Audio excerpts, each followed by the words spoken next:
जी कहते, दो चीजों को कभी नहीं छोड़ना। एक, आश्रय को कभी मत छोड़ना। जिसका तुमने आश्रय ग्रहण किया है, अपने सदगुरु भगवान के आश्रय को कभी मत भूलना, और अश्रुओं को कभी मत भूलना।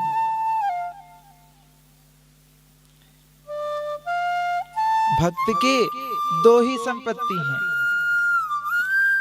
अश्रु और आश्रय। इन दो को पकड़े रहो। अब ये अश्रु यदि हमारी संपत्ति हैं, देखो महाराज, संपत्ति को छिपा के रखा जाता है। संसार में कहीं भी अपने अश्रुओं को नहीं दिखाना चाहिए।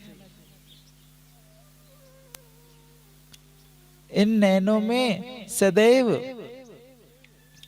श्री प्रियालाल के प्रेम की बिंदु भरे रहें, परंतु संसार में उसको प्रदर्शित करने की आवश्यकता नहीं, क्योंकि संसार में आपके अश्रुओं की कीमत कोई नहीं जानता। ये आपकी संपत्ति है, पर इसकी कीमत कोई नहीं जानता।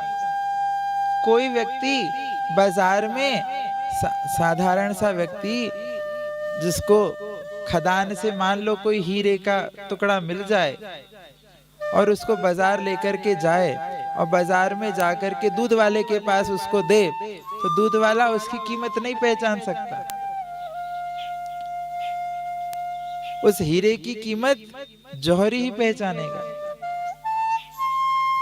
संसार में अश्रुओं की कीमत को जानने वाला कोई नहीं है। हमारे अश्रुओं को संसार में दो ही दृष्टि से देखा जाएगा। दो ही प्रकार के लोग हैं दुनिया में। एक तो वो होंगे जो आपके अश्रुओं को देख करके कहेंगे, अच्छा हुआ ये रो रहा है, खूब रो रहा है, उसको बड़ी खुशी होगी। आप दुखी हो तो दूसरा खुश होगा। और या तो दूसरा प्रकार का होगा जो सोचेगा कि अब मैं भी दुखी हूं, तो चलो मैं अकेला नहीं हूं, ये भी मेरे जैसा ही दुखी है। तीसरा कोई व्यक्ति नहीं मिलेगा।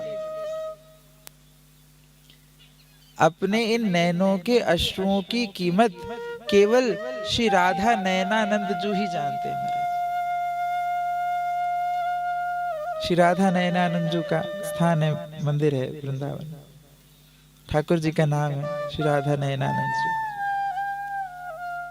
तो राधा नयनानंद जू ही इस नैनों के अश्रुओं की कीमत को पहचान सकते हैं। इसलिए आश्रय और अश्रु, मन की बात मन में ही रहनी चाहिए, और कहना हो तो गोविंद से कहनी चाहिए। केवल और केवल अपने इष्ट भगवान श्री गोविंद के, उनसे अपने बातें कहो, और उनसे भी कहने की कोई आवश्यकता नहीं है। वो तो सब कुछ जानने वाले हैं।